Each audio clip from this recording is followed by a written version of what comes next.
Hi, it's Janet, and it is Writing Wednesday on a rainy noon in California. We're getting our full measure, and my thoughts go out to the teachers who are walking the picket lines right now, trying to get a better deal for the kids in the LAUSD, and for the teachers who are working so hard to educate them in very difficult circumstances. So, welcome to Writing Wednesday, and today's topic was suggested to me last night. The writer David Francis and I did a reading and talk in Newport Beach with Barbara DeMarco Barrett in her reading series Pen on Fire. And it was the topic was raised to if I would talk about scene and narrative and the balance of scene and narrative. How do you decide which to use? And for those of you who this topic might be new to, it's the old idea of show not tell. And what the hell does that mean? To show is to be in live scene, real time, people talking, and the narration is when the camera pulls back and can tell you what's going on. You can the most important use of the narrative or exposition in your work is to avoid spending undue time on details that are not particularly important to your story. So you often, if you looked at my video on the dialogue scene, all dialogue is about conflict. So when you get into a scene, there's going to be a lot of blah, blah, blah that has nothing to do with what the scene is really about. So even within a live scene, you'll use the narration, the exposition, to get you to where it's at. You don't have to do the meet and greet. You don't have to do the compliments on the clothes, etc. You move into the scene, into the part of the scene that you want to show, and then you tell it up to there. So instead of a back and forth about the stolen soccer fund money and who might have done it, you can cut to the chase. Linda arrives. I gave her a cup of coffee, and she spilled the beans about Peter Blake and the missing soccer funds. And then immediately you can proceed with the conflict, which is not going to be about giving you information. You use the narrative, the exposition, to give your information, and then the dialogue will be to interact, to one character pressing on another character. What you want is to save the live scenes for dramatic conflict between characters. If there is no conflict between characters or even within the character, you don't need a live scene. You only need the narration. And, you're always going to have showing and telling. That's, it's not, you don't banish one and just support the other. It's not an all or nothing thing. It's a balance. That's why I used as an illustration to talk about this session of Writing Wednesdays, I used a teeter-totter. It's like a teeter-totter. It's a balance. When do you use the live scene with the live dialogue, and when do you narrate and move it ahead? And I usually think of it that way. It's a lot about the passage of time. That narration can move time ahead quite quickly, so you can narrate events to get into your live scene. So I always think of it in terms of write in live scenes when you can, but start where the conflict starts. And then you use the exposition within the scene, to describe what's going on. But you also use it, say, at the beginning of the chapter, you set up a chapter, you know where you are, who you are, what's going on. The point of view character can make observations about reality, about the nature of life on Earth. They can talk about just about anything they want to. A live scene is when your time stops moving so quickly. You stop and you open up in real time, so a real time space and characters interacting, putting pressure on each other. It's like the dramatic scenes. The drama comes from the scene. And then the narrative is not only getting you into the scene, but expressing things that don't necessarily unfold during a real-time scene, because the characters are focused on one another, generally not coming out and thinking about, larger issues. That slows things down. So you put those in a narrative portion of the writing. And a really good way to study this is to read your favorite books, really good books, not just the Doritos of literature, but the substantial work, and actually just tear it apart, write in the margins. If you don't like to write in the margins, Xerox, and then write all over it, and notice what is, how much exposition, how much narrative, how much telling does that particular author do, and then where does the narrative or the summary or the exposition, where does that stop and the live scene begin? And how does that author handle it? And in fiction, that balance between scene and narration will be the signature of the author. Every author is different in how they feel that proportion should be allotted. Some people tell more, some people show more. And I don't believe that there's a rule, because you can tell I'm not super into rules, because for every rule that you pick, there's going to be somebody who does admirable work in the other direction. So rules of thumb are good, but if there are writers you particularly admire, you think they're very skillful in their storytelling, it's very useful to rip them apart and see what their proportion is. I am a great believer in scene. I believe that you should write in scene, that live scene is where the intermediate writer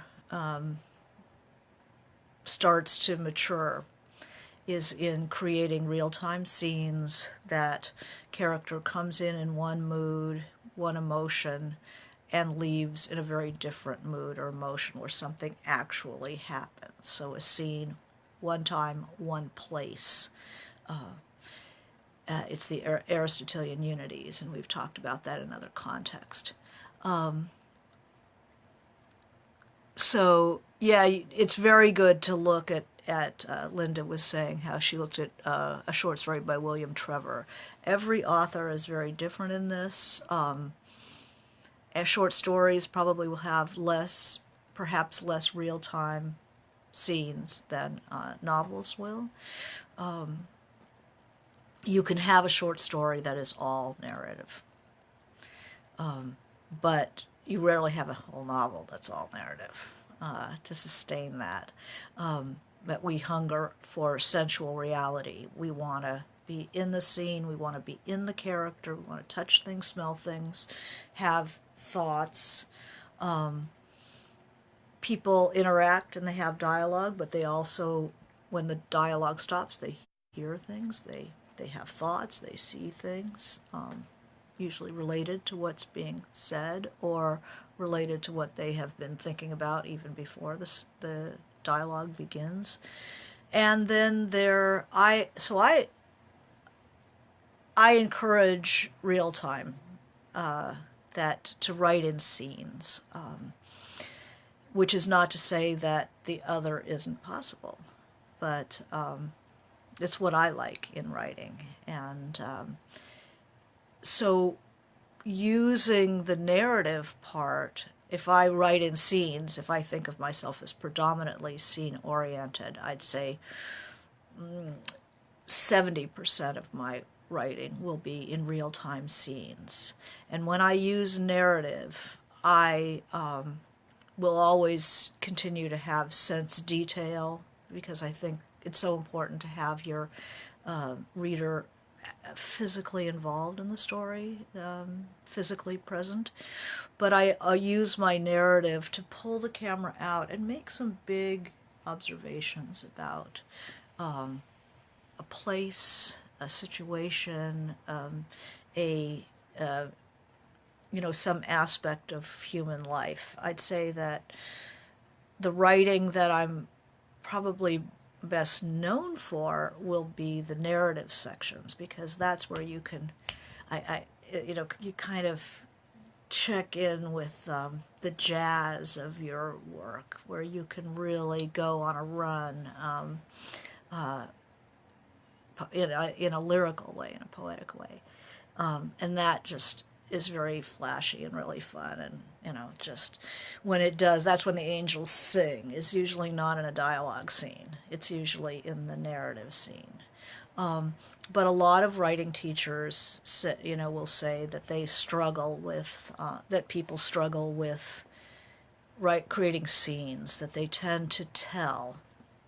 And storytelling is something that is prehistoric. We narrate fairy tales. There's usually a certain tone to these told stories.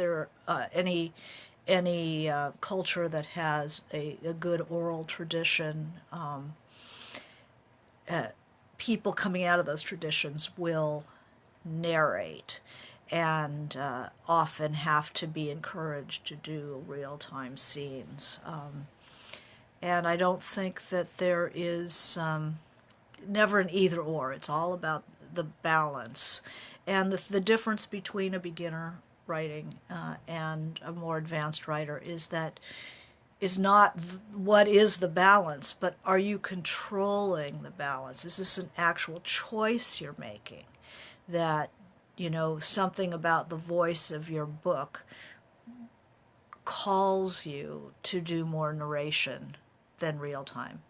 But I try to write in scenes, and then the book breathes when I open up and do a narrative section. So for me, that's the rhythm of it. But it's like whatever your teeter-totter. If you notice that you're not doing real-time scenes, stop and go, wow, the book happens, the action of the book happens in the real-time scenes, not in the narration. The narration tells you what happened, blah, blah, blah, blah, blah. And then I did this, and then I did this, and then I did this. But when you stop and have the live scene with live dialogue, that's where you don't know what's going to happen. And one character, you see the action, the dramatic action of one person pressing up against another person, to solve a problem. And usually the author doesn't know until they go through this process of the real-time scene. We don't know what's going to happen either. It's an exploration for both us and the reader. Whereas the narrative, the writer already knows what is going on that they can narrate. So it is informative, but it is not exciting, generally speaking, although language can be really good in those places. Here's a question. In past videos, you talk about almost a checklist for scenes, making sure there's sensual world, layers of landscape, unique character, etc. Is there a checklist for narrative different than scene? Oh, that's a really good question. I'd say always make sure that you're making some kind of a statement, a bigger statement about the world that you're creating.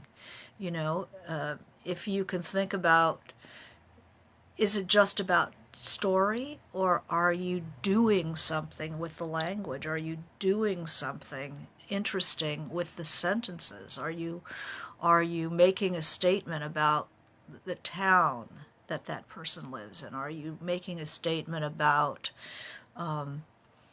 marriage? Are you making a bigger statement? You know, the narrative allows you to open up, step back and open up and make some larger comment about the world. And if you don't have ideas about the world, then you might work on that. If you find like you're really, trundling along telling the story of Elizabeth and Kay, and you don't have any larger thoughts about girlhood, or larger thoughts about Cincinnati, or larger thoughts about America, or larger thoughts about the 1950s where you set your work, then maybe step back a little bit and see if you can write a paragraph or two, even as an exercise that then you can use to inform your narrative sections. What kind of a town is Pittsburgh? This is the work of writing. The work of writing is really to tell us more about the world. We don't just read for story. We read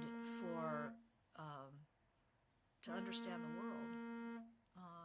And if a writer has no opinion about the world, they need to step back and start thinking a little more. So is there bigger thoughts about the world? Are you stepping back and letting us see the place, setting us better, giving us something new about the world that you're putting your character into, insights, that kind of thing. So there's a good little checklist. Let's see what else might have been asked.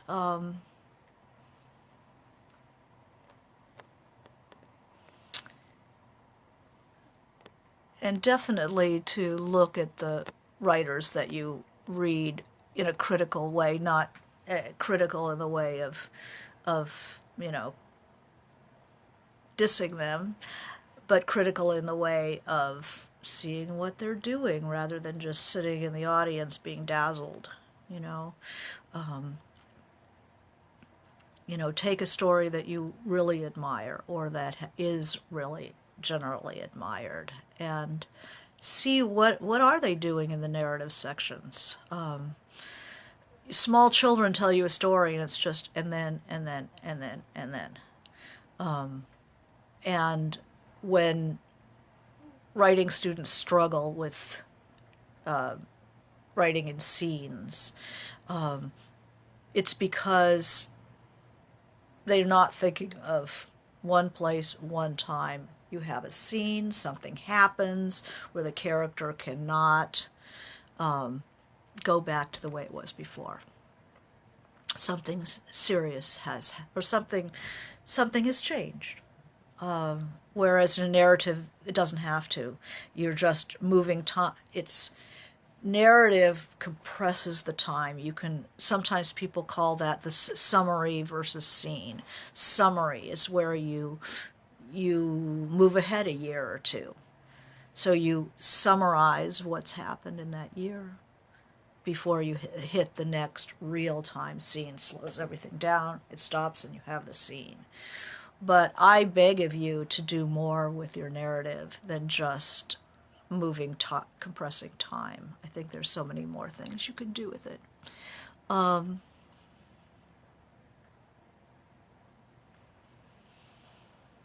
all right, any advice to how to write scenes when you're not really wanting your story to be too involved in the current times? If one is writing present day, you don't have, I like to make sure that things are set at a certain time, but if you want to avoid a political situation, you just,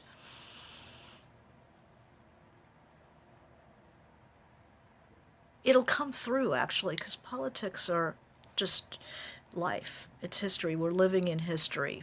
And current things will come up just, you'll see homeless people under the bridge as your character drives by them. Or, you'll catch in Painted Black, it wasn't a particularly political novel, but Ronald Reagan was on TV, and my character had a thought or two as I moved through the narration.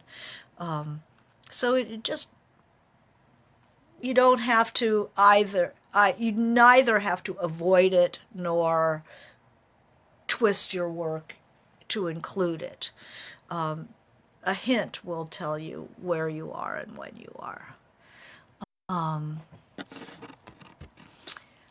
If the narrative is the adult looking back, the childhood scenes are real time. So there are two different voices. How do you keep the reader from being confused? I would urge you to use the adult voice. And then when doing real-time scenes, it's more the adult voice coming through with the child's thoughts, not necessarily what they say, but the thoughts can be the adult's thoughts, which are much more interesting and profound than the child's thoughts. Let's see if I'm answering people's questions enough. So I think you can trust the reader to understand whether this is the child's point of view. Life would be different if I had that bicycle. And that's obviously a child. And, you can tell I got that bicycle, but mom and dad still got divorced. Just the adult's voice. People don't get as confused as all that.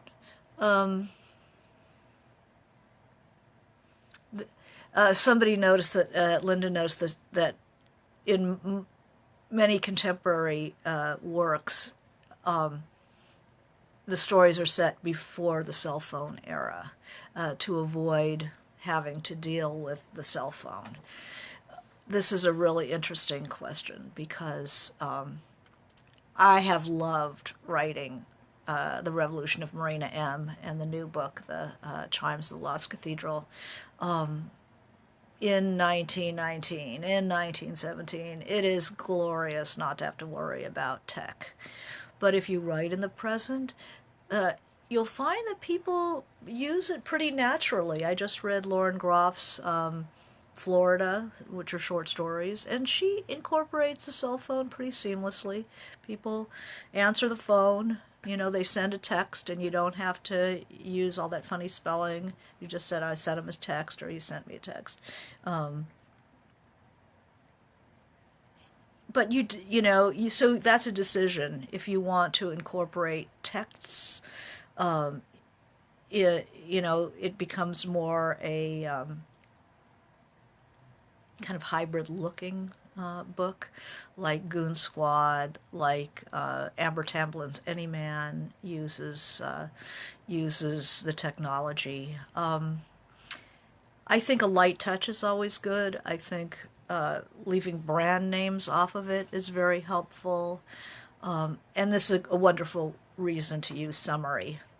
She texted me that she would be late, rather than seeing that. But you could easily have dialogue that way too, just as you would do a phone call. What else?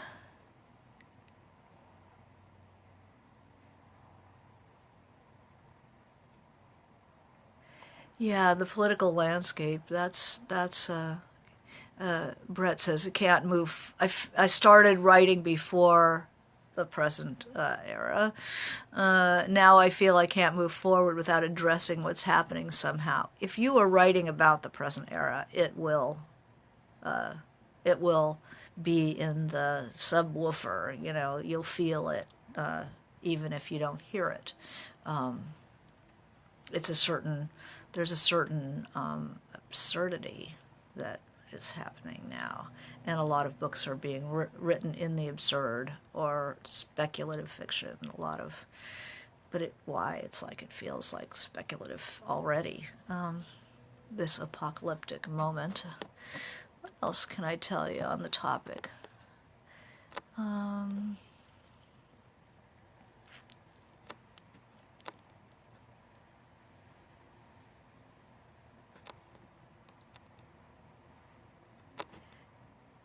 Anyway, I would say, in general, study the stories you love. Notice what their proportion of narrative to scene is. And then notice what they're doing in the narrative sections compressing um, beyond just compressing time and giving you, a rapid fire summary of what's gone on. See what else they're doing. And generally, rule of thumb, I'd say, do write in scenes when you can.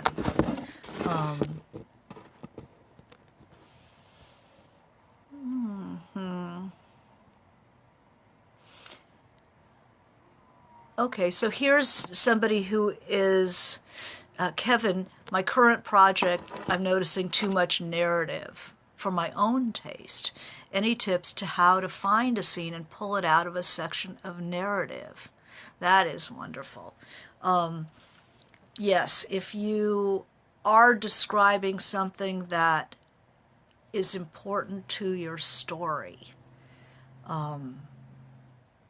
on my way to juniors, three guys got out of a car, jumped me, and broke my arm in three places, and I knew who they are and why they did it. And the next day, well, that's obviously, stop and create that scene, because we think of the narrative as the head and the scene as the heart.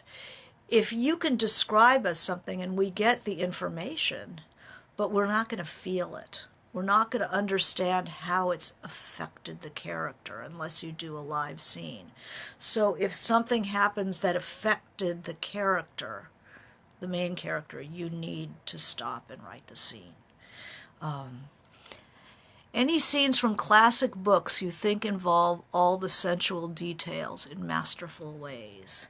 Oh, what a wonderful question. I think that every masterpiece, that's every great book, the scenes will involve all of the senses, because that's what puts you inside the work. Can I think of anything particular? I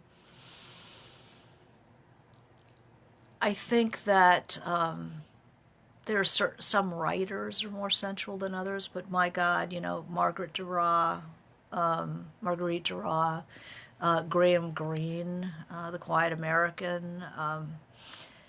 I can think of so many that it would take the rest of the day for me to say what they are. So it's best to look at what you're reading and ask yourself, are they doing all the sensual details, and how do they handle that? I'm about to read Great Expectations, Any Ideas? Dickens really writes in scenes, and he's a good one to study of how you use the narrative, because he writes a big fat book, so what does he decide to summarize and narrate, and then what does he decide to stop and have a real scene? He would be a super person. And Jo Beth, I think that Dickens, there's certainly someone. Do I mentally label scenes, action, suspense, dialogue, etc., and begin and end them in certain ways? So That's two questions. Do I mentally label scenes as action, suspense, dialogue, and stuff? I do think in terms of introverted scenes and extroverted scenes, action scenes. So if I have a very active scene, Marina kidnapped in a room trying to get out, trying to get out the window of a four-story building, that's an action scene. But it's followed by her locked in that room for a good long time, having internal thoughts. So yes, because I like a variety. I like to, not follow one action scene by another action scene, or one contemplative scene by another contemplative scene. I like to change it up. So I do actually do label them. Do I begin and end them in specific ways? I end them when the change has happened, when whatever that scene was about, the change from the way the character comes into the scene and the way they end it. I end it there. I try to begin the scene, the active scene, where the problem begins, and then end it when the person has had the change and realizes, oh, I'm stuck in this room. I started off very rebellious and I was going to exit, and I end depressed and I'm not getting out of this room in this scene anyway. That's where I'll end it.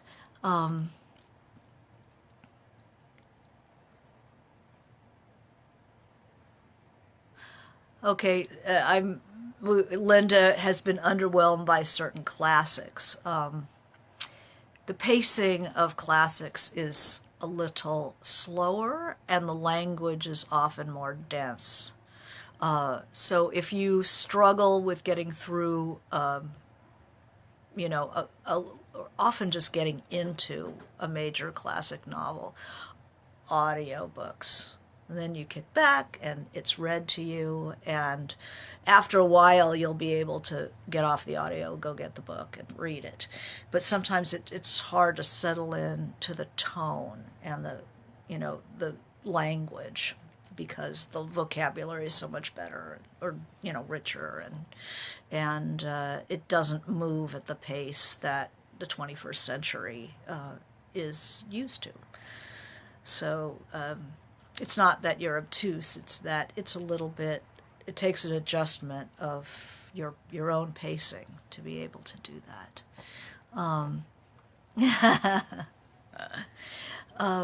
So anyway, that is my basic take on the narrative versus live scenes. Look for doing something with that narrative rather than just compressing time. Say something interesting about the world.